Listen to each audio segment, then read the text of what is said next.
हरे कृष्णा, राधे राधे। आप सभी का गीता क्लास में बहुत बहुत स्वागत है। ॐ अज्ञानतिमिरान्धस्य ज्ञानञ्जनशलाकया चक्षुरुन्मिलितं येन तस्मै श्रीगुरुवे नमः। गुरुवे गौरचन्द्राय राधिकायै सदालये कृष्णाय कृष्णभक्ताय तद्भक्ताय नमो नमः। नमो विष्णुपादाय कृष्णपृष्ठाय भूतले श्रीमद्भक्तिवेदान्त नारायणीति नामिने श्रीकृष्णलीला कथने सुदाक्षं औदार्यमाधुर्यगुणनिक्षुतं वरं वरेण्यं पुरुषमहन्तं नारायणं तं जसा नमामि। श्रीचैतन्यमनोभीष्टं स्थापितं येन भूतले स्वयं रूप कदा मह्यं ददाति स्वपदान्तिकम्। आजानुलम्बितभुजगङ्कावधातु सङ्गीतनकपित्रो कमलायताक्षो विशम्भरो द्विजवरो धर्मपालो वन्दे जगत्प्रियकरो करुणावतारो। नमो महावदन्याय कृष्णप्रेमप्रदायते कृष्णाय कृष्णचैतन्यनाम्ने गौरद्विषे नमः। हे कृष्ण करुणा सिंधो दीनबन्धो जगत्पते गोपेश गोपिका कान्त राधाकान्त नमस्तुते। तत्काञ्चन गौराङ्गी राधे वृन्दावनेश्वरी वृषभानुसुते देवी प्रणमामि हरिप्रिये। वाञ्छाकल्पतरुभ्यश्च कृपा सिन्धुभ्येव च पतितानां पावनेभ्यो वैष्णवेभ्यो नमो नमः। हरे कृष्ण कृष्ण कृष्ण हरे हरे हरे राम राम राम हरे हरे। हरे कृष्ण कृष्ण कृष्ण हरे हरे हरे राम राम राम हरे हरे। मैं सर्वप्रथम अपने परम आराधितम गुरुपाद पद्म नित्य लीला प्रविष्टम विष्णुपाद अष्टोत्तर श्रीमद् भक्ति वेदांत नारायण गोसाई महाराज जी के श्री चरणों में अनंत कोटि दंडवत प्रणाम करती हूँ। तत्पश्चात समस्त रूपानु गुरु परंपरा के चरणों मेरा दंडवत प्रणाम। आप सभी के चरणों मेरा यथायोग्य दंडवत प्रणाम। हरे कृष्णा, राधे राधे। तो हम सभी श्रीमद् भगवत गीता का अध्ययन कर रहे हैं और हम चतुर्थ अध्याय में हैं। चतुर्थ अध्याय के हमने 39 और 40 श्लोक पूरे कर लिए थे। तो आज हम लास्ट 2 श्लोक लेंगे और हमारा चतुर्थ अध्याय आज पूरा संपूर्ण हो जाएगा। तो हमने देखा अभी तक भगवान बता रहे थे 39 और 40 श्लोक में जो भगवान ने पहले तो बताया, जो श्रद्धावान लोगों के विषय में बताया था कि भगवत गीता का ज्ञान सिर्फ जो श्रद्धावान लोग हैं, जिनमें विश्वास है भगवान पे, वही लोग ग्रहण कर सकते हैं। और फिर 40 श्लोक में भगवान ने बताया जो लोग संशय आत्मा हैं, जिन्हें भगवान पे डाउट है, जो भगवान को भगवान रूप में स्वीकार नहीं करते और भगवान की वाणी पे संशय करते हैं, उन लोगों की तो भगवान ने बहुत ज़्यादा विरोध किया था। उनके विषय में बहुत ही कठोर शब्द कहे थे और कहा था कि वो उनका ना इस लोक में कुछ भला होने वाला है, ना परलोक में कुछ भला होने वाला है। तो इस तरह से भगवान ने उनकी निंदा की थी। और अब हम 41 श्लोक में देखते हैं भगवान क्या बोल रहे हैं। योग संन्यस्त कर्माणं ज्ञान संचेन संशयम् आत्मवन्त न कर्माणि निबध्नन्ति धनंजय। योग संन्यस्त कर्माणं ज्ञान संचेन संशयम् आत्मवन्त न कर्माणि निबध्नन्ति धनंजय। तो श्री भगवान कह रहे हैं, जो व्यक्ति अपने कर्म फलों का परित्याग करते हुए भक्ति करता है और जिसके संशय दिव्य ज्ञान द्वारा विनष्ट हो चुके होते हैं, वह वास्तव में आत्मपरायण है। हे धनंजय, वह कर्मों के बंधन से नहीं बंधता।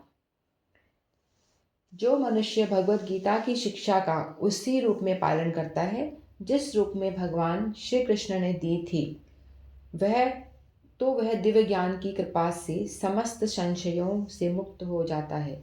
पूर्णतः कृष्णा भावना भावित होने के कारण उसे श्री भगवान के अंश रूप में अपने स्वरूप का ज्ञान पहले से ही हो जाता है। अतएव निसंदेह वह कर्म बंधन से मुक्त है। तो भगवान यहाँ बता रहे हैं, जिस व्यक्ति का संशय दूर हो चुका है। संशय दूर कैसे होगा? जब दिव्य ज्ञान की प्राप्ति होती है। दिव्य ज्ञान क्या है? दिव्य ज्ञान का मतलब अपने स्वरूप का ज्ञान। दिव्य ज्ञान क्या है? मतलब अपने बारे में आप जानता है, भगवान के विषय में जानता है और भगवान के और खुद के संबंध के विषय में। इसे कहते हैं दिव्य ज्ञान।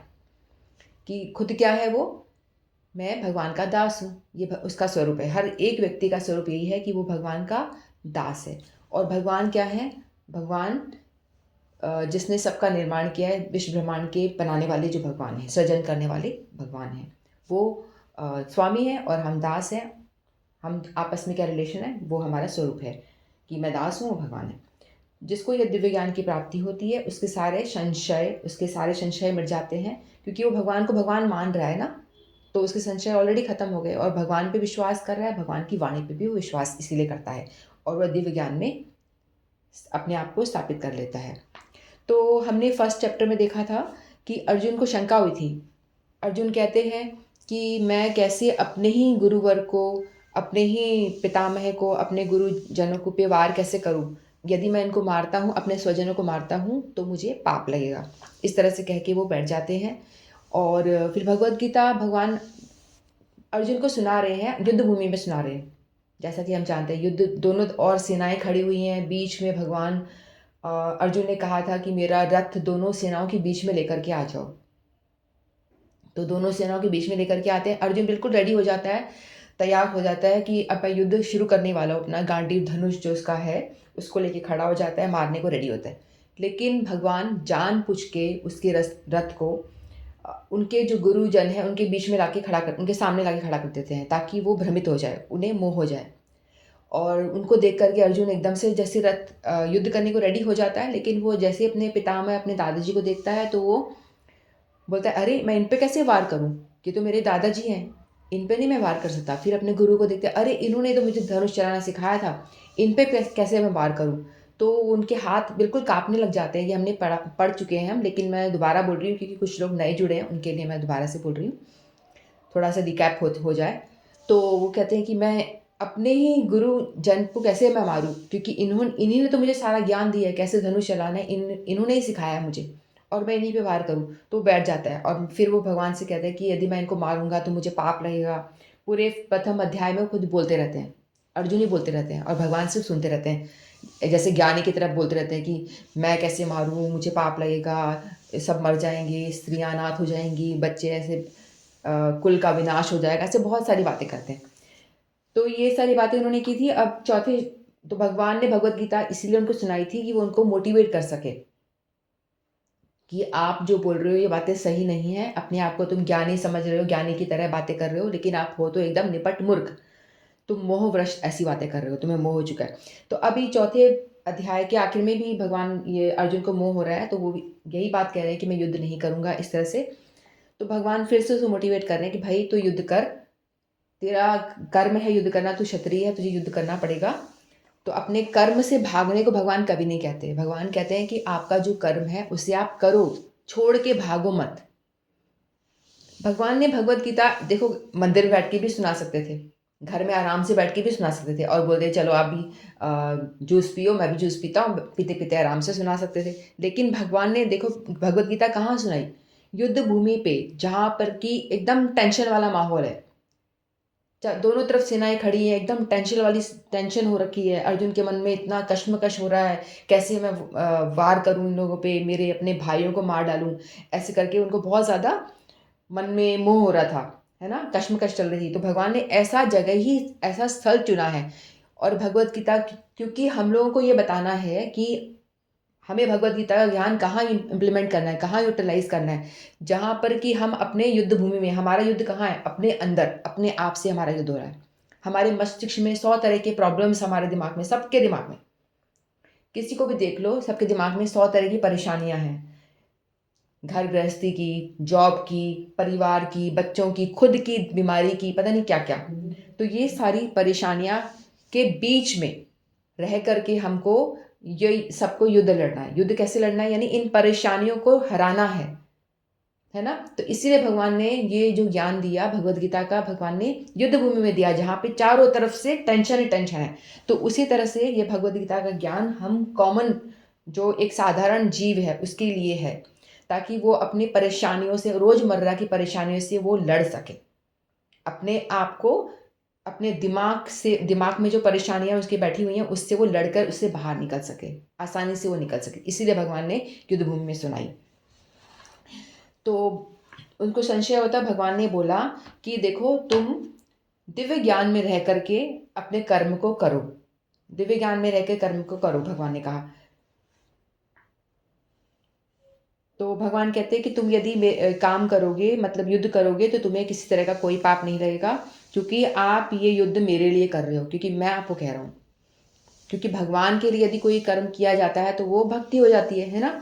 यहाँ पे वो अपना कर्म कर रहा है, लेकिन वो उसका कोई इंटेंशन नहीं है, वो नहीं चाहता कि मैं अपने सारे भाइयों को मार दूँ और मेरे को राज्य चाहिए, ऐसा उसका इंटेंशन नहीं था। उसने स्टार्टिंग वाले अध्याय में बताया था ना कि मुझे कुछ भी नहीं चाहिए, मैं तो भिखारी की तरह जंगल में चला जाता हूँ, वहाँ रह करके भीख मांग के खा लूँगा, मुझे अपने भाइयों को नहीं मारना, अपने भाइयों को मारने से तो अच्छा है मैं खुद मर जाऊँ, वो मुझे मार दें। क्योंकि उसकी बिल्कुल भी इच्छा नहीं थी अर्जुन की कि मैं उनको, अपने भाइयों को मारूँ, अपने गुरुवर्गों को मारूँ, अपने ही स्वजनों को मारने का उसका कोई इरादा नहीं था। क्योंकि वो एक भक्त है, उसका नेक इरादा था, अच्छे हृदय वाला व्यक्ति है। तो इसीलिए अर्जुन का तो इंटेंशन था नहीं। यदि अर्जुन का इंटेंशन ऐसा होता कि मार के मैं ले लूँ राज्य, तो अर्जुन को पाप लगता, तो उसका कर्म बनता। लेकिन यहाँ अर्जुन का ऐसा कोई इंटेंशन नहीं है, तो भगवान कहते तू तो मारना ही नहीं चाहता है, लेकिन मैं कह रहा हूँ तो मेरे लिए कर तू युद्ध। क्योंकि धर्म इसीलिए है, धर्म के लिए आपको युद्ध करना पड़ेगा, क्योंकि सामने वाले जो लोग हैं वो सारे अधर्मी हैं। दुर्योधन की साइड वाले सभी अधर्मी हैं, तो अधर्म का नाश करने के लिए मैं तुझे निमित्त बनाना चाहता हूँ, तो तू युद्ध कर, खड़ा हो और युद्ध कर। तो इसीलिए भगवान ने अर्जुन को मोटिवेट करा। पूरे भगवत गीता में सिर्फ वो मोटिवेट ही कर रहे हैं, अलग अलग तरीके बता के, कुछ कुछ बता के भगवान सिर्फ मोटिवेट करें। लास्ट में अर्जुन बोलेगा हाँ ठीक है, अब मैं खड़ा होता हूँ, अब मैं युद्ध करूँगा। जब 18वां अध्याय हो जाएगा तब वो युद्ध करना शुरू कर देगा। तब तक वो सिर्फ भगवान उसको मोटिवेट ही कर रहे हैं, ठीक है। तो भगवान कहते हैं कि तू मेरे लिए करेगा तो भक्ति हो जाएगी, तो इसलिए तू युद्ध कर। और हम लोग तो दिव्य ज्ञान तो छोड़ो, यदि हम साधारण सा संसारिक ज्ञान भी हमें चाहिए होता है तो हमको हम बड़ा तर्क वितर्क करते हैं। पहले तो हमें 3 तरीके होते हैं ज्ञान पाने के लिए। पहला ये है कि हम प्रत्यक्ष प्रमाण, हम प्रत्यक्ष देखें, प्रत्यक्ष हमें कुछ दिख रहा है तो हम उस चीज़ पे विश्वास करते हैं। हाँ, हमने देखा है मेरी आँखों से, बोलते हैं ना, मैंने मेरी आँखों से खुद देखा है, अक्सर हम ऐसा बोलते रहते हैं। भई लेकिन हमारी आँखें जो हैं, हमारी इंद्रियाँ, हम खुद इम्परफेक्ट हैं, हम परफेक्ट है ही नहीं। ना हमारी आँखें परफेक्ट हैं, ना हमारी कान परफेक्ट हैं, ना हमारे कुछ इंद्रियाँ, हम खुद परफेक्ट नहीं हैं। तो हमारी आँखें क्या परफेक्ट हमको बताएँगी? हमारी आँखें एक पर्टिकुलर रेंज तक ही देख पाती हैं, उसके आगे नहीं देख पाती। जैसे समझ लीजिए एक सीधी रोड जा रही है और रोड पे हमको एक लिमिट तक लोग दिखाई दे रहे हैं। हम अपनी गाड़ी में बैठे हैं, हमको एक लिमिट तक लोग दिखाई दे रहे हैं, लेकिन उसके आगे हमें कुछ दिखाई नहीं, ऐसा होता है ना, आगे हम कुछ नहीं देख पा रहे। तो ऐसा तो है नहीं कि उसके आगे लोग नहीं हैं, उसके आगे कोई गाड़ियाँ नहीं चल रही हैं। उसके जहाँ तक हम देख पा रहे हैं उतना तो हमें दिखाई दे रहा है। यहाँ पे थोड़ा-सा पेड़-पौधे हैं, पहाड़ हैं, रोड के साइड में लोग बाग चल रहे हैं, इतनी दूर तक गाड़ी मोटर चलती दिखाई दे रहे हैं, लेकिन आगे हमें कुछ दिखाई नहीं दे रहा। लेकिन वो हमारी आँखों की जो इतनी ही क्षमता है देखने की, एक रेंज तक हमारी आँख देख पा रही है। लेकिन उसके आगे भी गाड़ी मोटर है, उसके आगे भी सब चल रहा है, लेकिन हमारी आँखें वो नहीं देख पा रही, क्योंकि हमारी आँखें इतनी परफेक्ट नहीं हैं। उसी तरह से कान भी हमारे इतने परफेक्ट नहीं है। हम लोग कान में भी एक लिमिट तक सुन पाते हैं। कहीं ढोल बज रहा है तो कहीं कुछ दूरी तक हम उसको सुन पा रहे हैं। लेकिन थोड़ा और आगे चले जाएँगे, थोड़ा और आगे चले जाएँगे तो हमें वो आवाज़ सुनाई नहीं देगी, क्योंकि हमारे कान एक लिमिट तक ही सुन पाते हैं। तो इसी तरह से हमारी सारी सेंस ऑर्गन्स जो हैं, एक लिमिट तक ही उसको अनुभव कर सकते हैं, सुन सकते हैं। उसके आगे वो नहीं सुन सकते। तो हमारी इंद्रियाँ इम्परफेक्ट हैं, तो हम क्या ज्ञान पाएँगे? परफेक्ट ज्ञान हमें कहाँ से मिलेगा, है ना?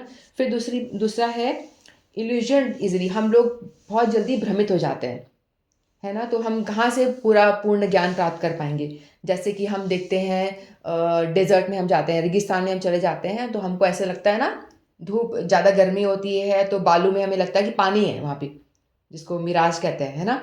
पानी भरा हुआ है, हम ऐसा सोचते हैं, लेकिन जैसे हिरन दौड़ के जा रहा है पानी पीने के लिए, आगे जाके देखता है तो वहाँ तो रेत ही रेत है, पानी तो है ही नहीं। तो हमारी इंद्रियाँ इतनी इम्परफेक्ट हैं कि हम भ्रमित हो जाते हैं छोटी-छोटी बातों से। और सबसे बड़ा भ्रम तो ये है कि हम इस संसार में हैं और यहाँ हम खुशी ढूँढ रहे हैं, और हमें लगता है कि हम खुशी पा लेंगे यदि हम कुछ सामान खरीद लेंगे, कुछ लग्ज़री खरीद लेंगे, एक बड़ा घर ले लेंगे, बड़ी गाड़ी ले लेंगे, अच्छे कपड़े, ब्रांडेड कपड़े ले लेंगे और कुछ-कुछ ले लेंगे सब सामान, अच्छा फ़ोन ले लेंगे महँगा, तो हमें खुशी मिल जाएगी। हम ऐसे ढूंढ रहे हैं मटेरियल चीज़ों में, अपनी खुशी को ढूंढने का प्रयास करते रहते हैं, ये मिल जाएगा तो मैं खुश हो जाऊंगी, ये मिल जाएगा तो मैं खुश हो जाऊंगी। लेकिन भगवान ने बोला है कि भाई मूर्ख है तू, जहाँ खुशी है ही नहीं, खुशी का सिर्फ भ्रम है। थोड़ा देर के लगता है कि हाँ मैं खुशी में, मैंने बड़ा फ़ोन ले लिया, आईफोन ले लिया, थोड़े 2-4 साल तो मैं मुझे अच्छा लगेगा, मैं यूज़ करूँगी, थोड़े दिन बाद वो उसकी आवाज़ आना बंद हो गई, उसमें कुछ डिफेक्ट हो गया, फिर वो आपको दुख प्रदान करना शुरू कर देगा, है ना? तो खुशी आपको इतनी मिलती नहीं, खुशी होने का हम भ्रम मिलता है कि हम थोड़ा सा हमें खुशी मिलती है, थोड़ी बहुत, इतना नहीं मिलता। तो भगवान कह रहे हैं मैंने इस संसार को बनाया है, मैं कह रहा हूँ कि ये दुखालय है, यहाँ आपको दुख ही मिलेगा। दुखालय में आपको क्या मिलेगा? दुख। पुस्तकालय में क्या मिलेगी? पुस्तकें। भोजनालय में क्या मिलेगा? भोजन। विद्यालय में विद्या। वैसे ही संसार को भगवान ने क्या नाम दिया है? दुखालय। तो जब भगवान ने इसका नाम ही दुखालय रखा हुआ है तो हमें इसमें सुख कहाँ मिलने वाला है? दुख ही दुख मिलने वाला है। इसीलिए दुख को हमें ओवरकम करना है तो हमें भगवत गीता का ज्ञान लेना बहुत ज़रूरी है। तो इसीलिए हमको भगवत गीता पढ़नी चाहिए और ऐसा ज्ञान लेने का प्रयास करना चाहिए, क्योंकि भगवान कह रहे हैं कि दुखालय है, तुम इंस्टाग्राम पे फ़ोटो डाल दो कि मेरा बड़ा अच्छा फैमिली है, देखो हम कितनी हैप्पी फैमिली है, दिखा दो भले, अपने जो ऊपर-ऊपर का दिखावा वो कर दो, लेकिन अंदर क्या है वो तो आप ही जानते हो ना। मेरा अंदर क्या है मैं जानती हूँ। तो हर कोई इंसान दिखावा करके डालता है कि हैप्पी फैमिली, घूम रही हूँ यहाँ पर, ऐसे अक्सर डालते रहते हैं ना, मैं न्यूज़ीलैंड चली गई, यहाँ चली गई, इधर-उधर जो भी है, और अपने फ़ोटो ऐसे दिखाते हैं कि भई तुमसे ज़्यादा खुशी तो इस दुनिया में कोई है ही नहीं, बल्कि ये सब दिखावा है, ऐसा कुछ नहीं है, थोड़ा-सा भ्रम है एक तरह का। फिर दूसरा है कि हम दूसरों को चीट करते हैं बहुत ज़्यादा। चीटिंग करके एक दूसरे के ऊपर पैर रख कर के आगे बढ़ना। एक दूसरे के ऊपर बोलते हैं ना, एक दूसरे की टाँग खींचना ना, खुद आगे बढ़ना। ऐसा हम देखते हैं ना, हम जॉब पे जाते हैं, वहाँ पे भी हमने बहुतों को देखा है कि बॉस को मस्का मार रही है, वो ये कर रही है, ऐसा बहुत होता है। तो इस तरह से यानी एक दूसरे को चीट करके आगे बढ़ना। हर जगह हम देखते हैं कि अपना स्वार्थ के लिए हम दूसरों को चीट कर देते हैं, दूसरों के लिए बुरा करते हैं। तो ये भी गलत है, हमारे अंदर इतनी बुराइयाँ हैं। फिर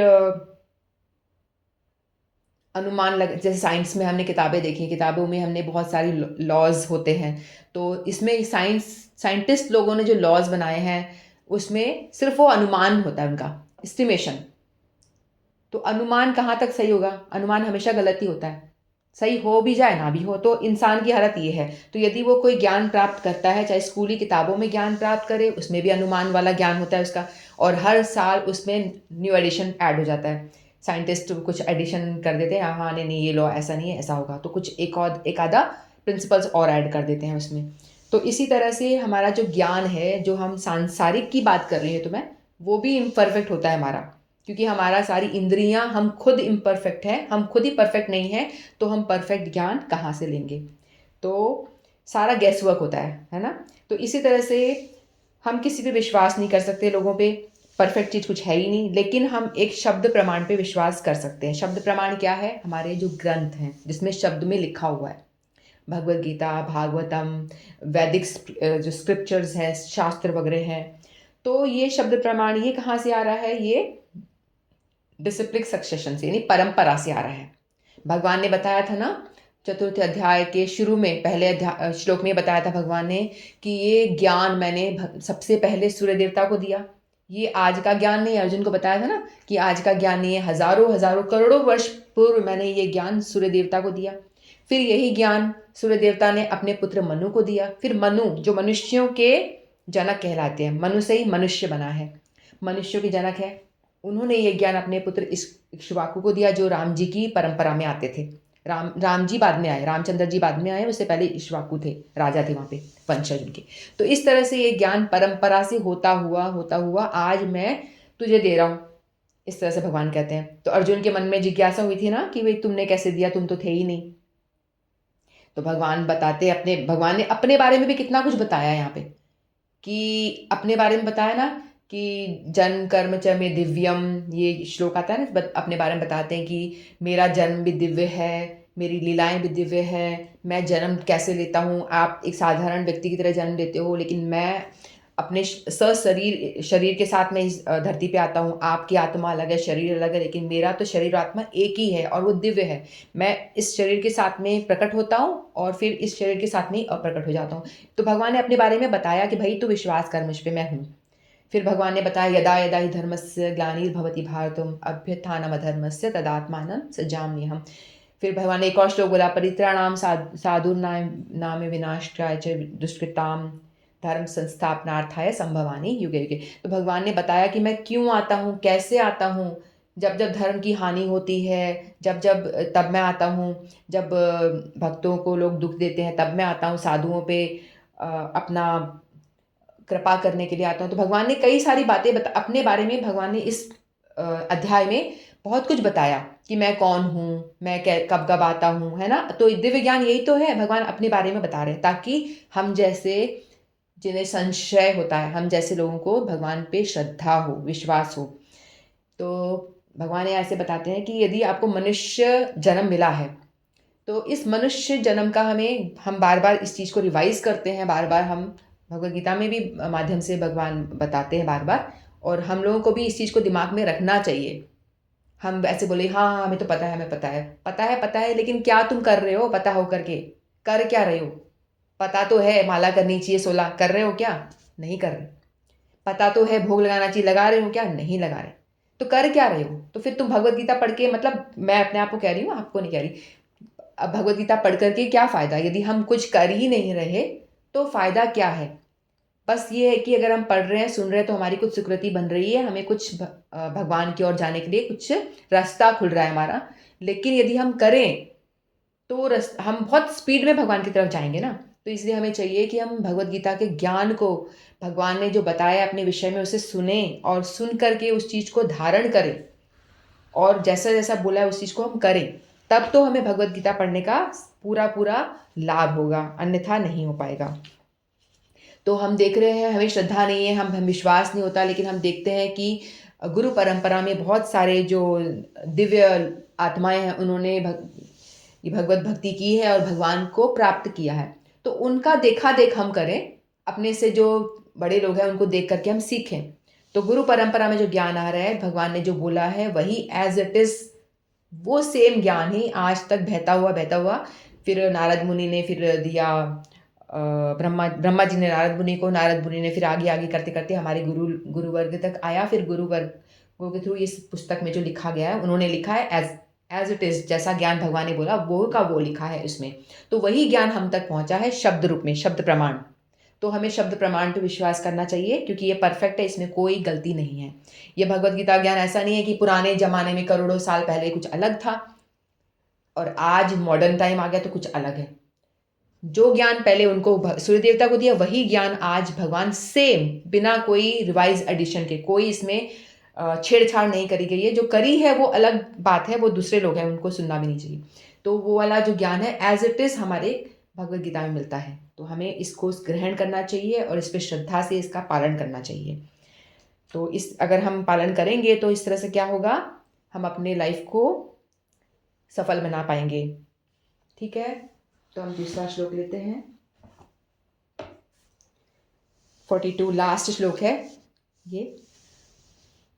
तस्मात् ज्ञानसम्भूतं हतस्तं ज्ञानस्य नात्मनः छित्नैवं संशयं योगम् अतिष्ठोत्तिष्ठ भारत। तस्माद् ज्ञानसम्भूतं हतस्थं ज्ञानस्य नात्मनः छित्नैवं संशयं योगम् अतिष्ठोत्तिष्ठ भारतः।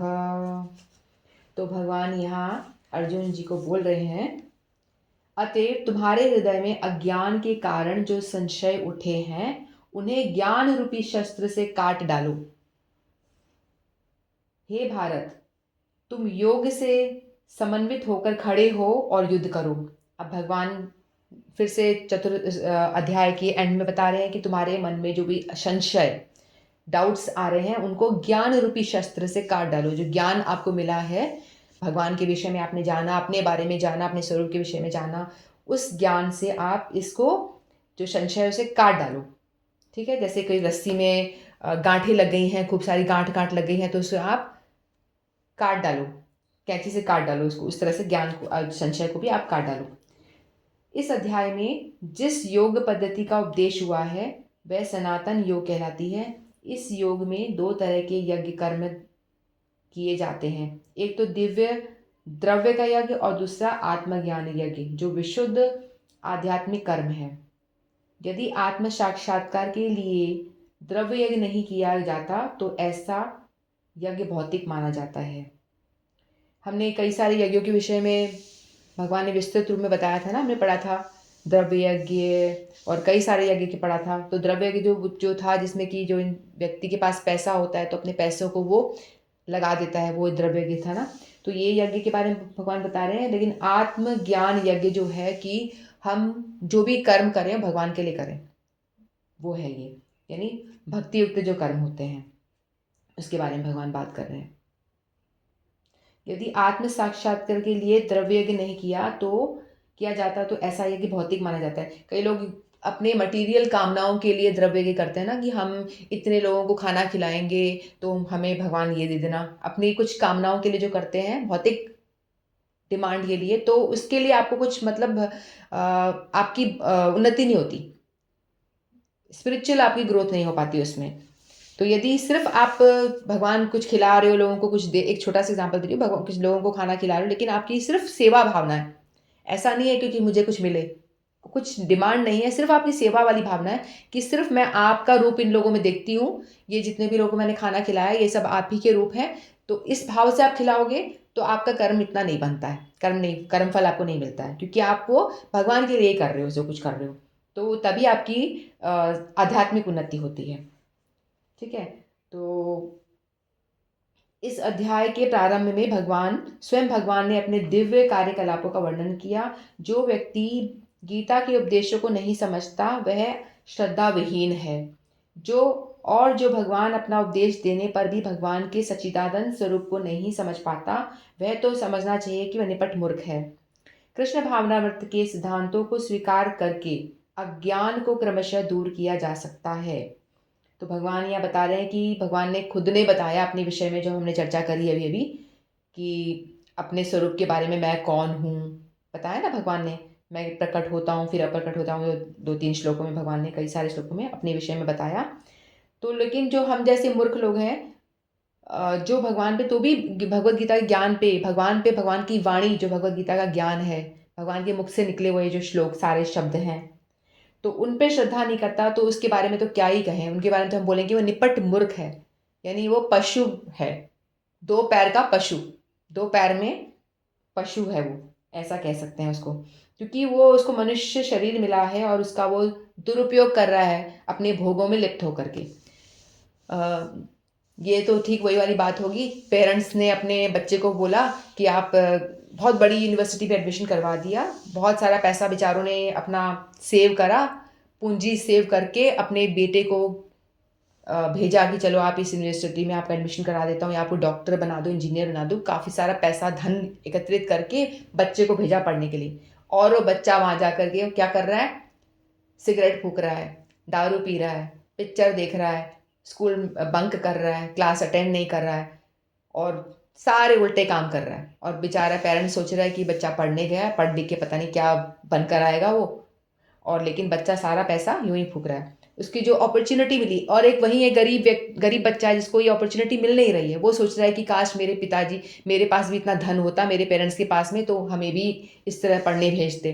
तो वो बच्चा वहाँ अपनी जिस स्थिति में, वहाँ पे अपना बेस्ट दे रहा है और अच्छा कर रहा है, क्योंकि उसको चाहिए कि ऐसे वो अपॉर्चुनिटी मिलती तो अच्छा होता, ऐसा उसके मन में धारणा है। लेकिन जिसको मिली है और वो उसका सत्यानाश कर रहा है, वो कुछ भी नहीं कर रहा है, अपने पेरेंट्स के पैसों का भी उसने पूरा वेस्ट, सत्यानाश कर दिया, और खुद की लाइफ का तो करा ही करा, अपनी हेल्थ बिगाड़ी, जब वो जो नशेली वस्तुएं जो ले रहा है।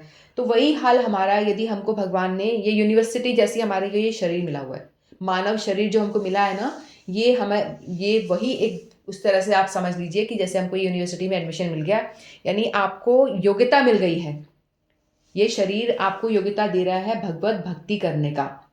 इससे आप वो चीज कर सकते हैं जो देवता लोग नहीं कर सकते। इस शरीर के माध्यम से, इस शरीर को आप एक इंस्ट्रूमेंट की तरह यूज कर सकते हैं और भगवान के धाम तक जा सकते हैं। देवता लोग हैं ना, वो लोग स्वर्ग लोक में बैठ करके हम मनुष्य से जलते हैं, पता है, चिढ़ते हैं। उनको भक्तों से चिढ़ मचती है, और वो भक्त जो भक्ति करता है ना, उनकी काफ़ी सारी थोड़ा-सा अड़चन भी पैदा करते हैं। उनकी भक्ति में बहुत सारी अड़चन भी पैदा करते हैं, क्योंकि वो नहीं कर पा रहे वहाँ रह कर के, तो ये वो सोचते हैं कि ये मनुष्य इस धरती पे रह कर के भक्ति कर रहा है, जो हम वहाँ रह के नहीं कर सकते। क्योंकि देवताओं को सिर्फ़ भोग करना अलाउड है। वो स्वर्ग में है, उन्होंने जो पुण्य किया ना धरती पे मनुष्य जन्म पाके, जो पुण्य करता है उसको देवता देवता बनने का अवसर भी मिल जाता है। यदि अच्छे पुण्य करता है तो वो देवता भी बन जाता है कुछ टाइम के लिए। फिर वहाँ भोग करके देवता वाला जो अपना भोग खत्म होता है, तो फिर मनुष्य दोबारा से धरती पटक दिया जाता है। तो वो सोचते हैं कि हम नहीं कर पा रहे, वो सिर्फ भोग ही कर पाते हैं वहाँ पे। सिर्फ मनुष्य योनि ही ऐसी है जहाँ पर कि हम अपने सारे कर्मों का नाश कर सकते हैं। जो पुराने संचित हैं, करोड़ों करोड़ों जन्मों से जो संचित कर्म है ना, अप्रारब्ध, जो मैंने बताया आप लोगों को, अप्रारब्ध जो करोड़ों जन्मों से संचित है हमारे पास में, उसमें से कुछ निकाल के हमें मिला है इस जन्म में भोगने के लिए। वो है हमारा प्रारब्ध, जो हम भोग रहे हैं। अच्छा बुरा जो हमारे पास में आ रहा है दुख और सुख के रूप में, वो हमारा प्रारब्ध है। और हम नए कर्म भी बनाए जा रहे हैं, जो हम हर दिन काम कर रहे हैं ना, वो हम नए भी बनाए जा रहे हैं।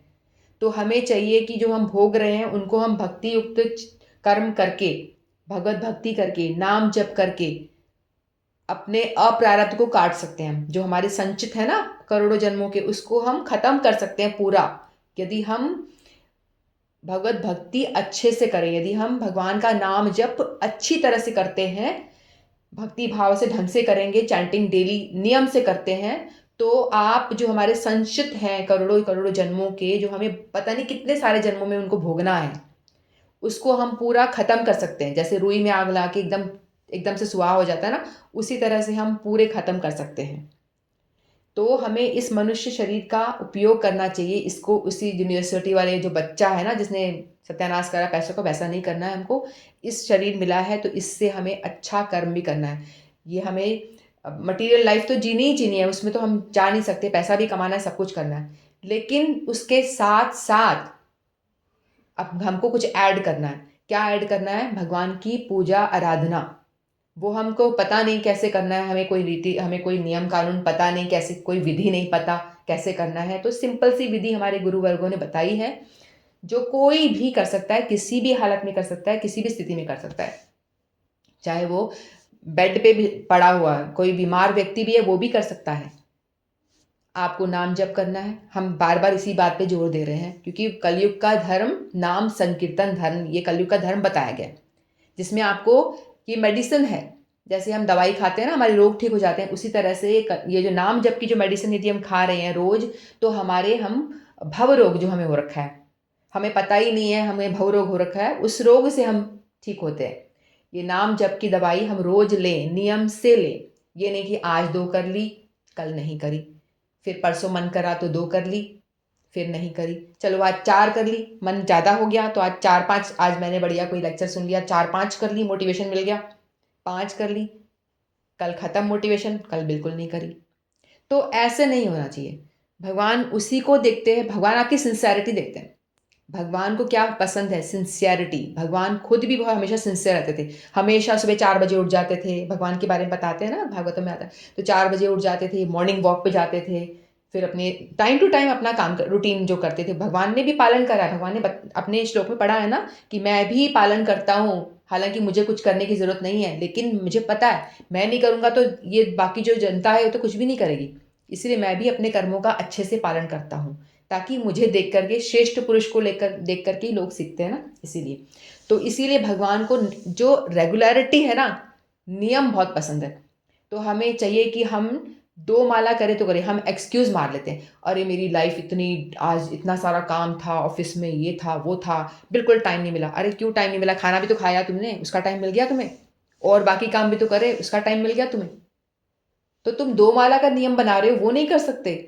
आज तो मैं काम करके आया, मैं तो थक गया, मैं तो थक गई, ये है वो है, नहीं बिल्कुल टाइम नहीं मिला। नहीं भाई नहीं, एक्सक्यूजेस नहीं मारने हैं हमने, हमें करना है तो करना है। ऐसा हमें अपना डिटर्मिनेशन बनाना है कि ये मुझे करना है तो करना ही है, एनी हाउ करना है। तो ऐसा कहते हैं ना लोग बाग कि भाई देखो, प्रेग्नेंट लेडी है तो आप एकादशी मत करो, है ना, आप ये मत करो वो मत करो। अरे क्यों मत करो, मैं मेरा बता रही हूँ मैंने तो की थी मेरी 2 लड़कियाँ हुई तो दोनों टाइम मैंने एकादशी नहीं छोड़ी। और आज मुझे पता चलता है, मैं जब सुनती हूँ ना लेक्चर्स वगैरह, कि जब आप प्रेग्नेंट हो उस टाइम पे आप जो काम करते हो वो आपका बच्चा भी साथ में कर रहा होता है। तो यदि आप उस टाइम पे एकादशी कर रहे हो तो आपके बच्चे ने भी साथ में करी है एकादशी। तो ये रियलाइजेशन मुझे अब होती है जब मैं सुनती हूँ, तो अच्छा बढ़िया है। तो इसीलिए हमें, आप भूखे रहने के तो कोई कहता ही नहीं है ना, खाना तो खाना ही है, ऐसा तो कोई नहीं कह रहा कि आप भूखे रहो। फल खा लो, ऑप्शन ले लो ना, उसका ऑप्शन खा लो, लेकिन एकादशी करो। हर स्थिति में जो नए नए लड़कियां, मैं उनको बता रही हूँ, करनी चाहिए। ठीक है, तो मतलब किसी भी हालत में हो आप, अपने जो नियम आपने लिया, 2 माला का लिया है तो लिया है, आप जल्दी उठ जाओ, लेट सो जाओ, कैसे भी करके एडजस्ट करो, लेकिन उसे करो, छोड़ो मत। यदि मान लो आपकी बिल्कुल टाइम नहीं छूट गई तो नेक्स्ट डे उसको कवर करो, नेक्स्ट डे अगर फिर नहीं हो रही तो 4 माला उसकी कवर करो। तो अपना नियम रखो और नियम को अच्छे से फॉलो करो। तो ये बहुत ज़्यादा ज़रूरी है यदि हम भक्ति में स्थिर रहना चाहते हैं। तो भगवान, अगर आप सिंसियर होगे तो भगवान बोलेंगे भाई ये सिंसियर है, तो मुझे इस, आपके प्रति भगवान को भी अटैचमेंट होगा, भाई ये कुछ भी हो, कैसे भी स्थिति में होता है, मुझे मेरा नाम लेना नहीं भूलता। अब सीधा से देखो ना, हम रोड पे चल रहे हैं, किसी ने, मेरा नाम अंजू है, किसी पीछे अंजू अंजू कोई बुला रहा है, तो मैं देखूंगी कौन बुला रहा है भाई मुझे, हमें लगता है ना मेरा नाम किसने बुलाया, पीछे मुड़ के देखते हैं हम। तो भगवान का नाम बुलाएंगे तो भगवान पीछे मुड़ के नहीं देखेंगे क्या? भगवान भी तो देखेंगे। यदि आप भगवान का नाम बार बार बोलोगे तो बोले कौन मुझे बुला रहा है, कौन बुला रहा है, तो भगवान मुड़ के देखते हैं हमारी तरफ। तो इसीलिए हमें श्रद्धा होनी चाहिए नाम पे, और नाम को हमें पकड़ना चाहिए और जपना चाहिए डेली, रेगुलर बेस पे। ये नहीं कि आज नहीं, कल नहीं, टाइम नहीं था, एक्सक्यूज़ मारने बंद करने होते हैं, नहीं मारना है एक्सक्यूज़। तो मनुष्य को चाहिए कि वह सेवा तथा समर्पण समेत किसी प्रामाणिक गुरु के निर्देश में भगवत गीता या अन्य किसी शास्त्र का अध्ययन करे। प्रामाणिक गुरु अंत काल में चली आने वाली परंपरा से होता है और वह परमेश्वर के उन उपदेशों से तनिक भी विपद नहीं होता जिसे उन्होंने लाखों वर्ष पूर्व सूर्यदेव को दिया था, जो हमने चर्चा करी अभी, और जिसमें भगवत गीता के उद्देश्य इस धराधाम में आए। धराधाम में उद्देश्य किस तरह से आए? तो हम लोग इस दुनिया में बहुत सारी बातें सुनते हैं, रैंडमली लोगों की बात सुन लेते हैं और ट्राई करते हैं, चलो ये रेस्टोरेंट में जाके खाना ट्राई करके आते हैं, चलो यहाँ ट्राई करते हैं, ये पार्लर में जाके ट्राई करते हैं कि ये कैसा काम करती है। हम इधर उधर ट्राई मारते रहते हैं अपने सांसारिक चीज़ों के लिए, ये रेस्टोरेंट में गए, वो पार्लर में गए, इधर गए उधर गए, है ना। लेकिन हम ये नहीं सोचते कि ये सब तो प्रमाणिक नहीं है, ये सब तो हो सकता है गड़बड़ भी हो। लेकिन भगवत गीता, जो भगवान ने कहा है कि वचन मेरे हैं, मैं प्रमाण दे रहा हूँ, प्रामाणिक है, इतने सारे दिव्य लोगों ने भी किया है, तो इन पे हमें श्रद्धा नहीं होती। इन पे हम बोलेंगे अरे कौन पढ़े, छोड़ो ना, इस तरह का हमारा एटीट्यूड होता है। कौन पढ़े, नहीं पढ़ते, हम इस पर श्रद्धा नहीं करते। किसी को आप बोलो कि गुलाब जामुन, रसगुल्ला के बारे में आपको बताना है, तो बताओगे बड़ा ही स्पंजी सा होता है, उसको आप निचोड़ोगे तो उसमें जूस निकलता है, आप खाओगे तो बड़ा ही टेस्टी होता है, बड़ा स्वीट होता है। तो जिसने खाया नहीं होगा वो अनुभव नहीं कर पाएगा, कैसा कैसा, जिसने कभी खाया नहीं हो तो वो थोड़ा सा इमेजिन नहीं कर पाएगा। तो उसको बोलेंगे भाई ठीक है, तो एक काम कर, मुंह खोल, उसके मुंह में एक रसगुल्ला डाल दो, तो फिर बोलेगा बता कैसा लग रहा है, बोले अरे वाह तूने जैसा बोला बिल्कुल वैसा ही है, तो बड़ा टेस्टी लग रहा है। तो वही बात है कि भगवत गीता के बारे में हम कितनी बातें करते रहें, नाम जप के बारे में कितनी बातें करते रहें, लेकिन उसका टेस्ट आपको तभी आएगा जब आप उसमें खुद से घुसोगे, खुद से आप इसको करना शुरू करोगे, फॉलो करोगे, नाम जप करोगे। शुरू में तो नहीं आता टेस्ट, डेफिनेटली नहीं आता, किसी को भी नहीं आता। दवाई किसी को अच्छी नहीं लगती, कड़वी लगती है। लेकिन नियम जो आपने लिया उसको छोड़ना मत, पकड़ लेना और एवरीडे उसको करते जाना, करते जाना, करते जाना। एक दिन ऐसा होगा कि आपको वो चीज़ इतनी अच्छी लगने लगेगी आप उसको छोड़ नहीं पाओगे। ये मेरी गारंटी है। यदि आप 2 रेगुलर कर रहे हो नियम से, तो हो ही नहीं सकता कि आप पीछे की तरफ जाओ। रेगुलर करोगे तो, हर दिन करोगे तो आप 2 से 4 पे ज़रूर आओगे, और 4 से आप फिर 8 पे आओगे, फिर आप 16 पे डेफिनेटली आओगे, फिर उससे भी ऊपर जाओगे। लेकिन रेगुलरिटी मेंटेन करनी है। अगर आपने आज करी कल नहीं, परसों करी तरसों नहीं, तो मत करो भाई। ये बहुत इरिटेशन वाली बात है, भगवान को भी नहीं पसंद आती, मुझे ही नहीं आ रही, यानी आपको भी नहीं आएगी। कोई भी चीज़ रेगुलर नहीं होगी तो किसी को भी नहीं आएगी।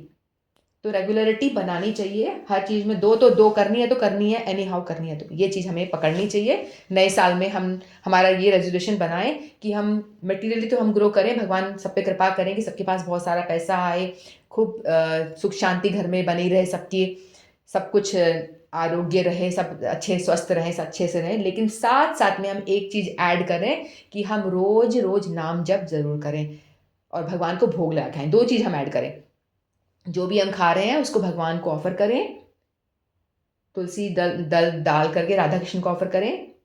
अगर किसी घर में विग्रह नहीं है तो फ़ोटो के आगे रखें, और दूसरा नाम जप ज़रूर करें। जो बिल्कुल नहीं करते वो 2 करें, कम से कम डेली करें, और जो 2 करते हैं वो 4 करें, जो 4 करते हैं थोड़ा और बढ़ा के रेगुलर करें लेकिन। तो ये हमारा न्यू ईयर का रेज़ोल्यूशन होगा, तो हम पे साथ में क्या होगा, भगवान की कृपा हमें ज़रूर, ज़रूर मिलेगी।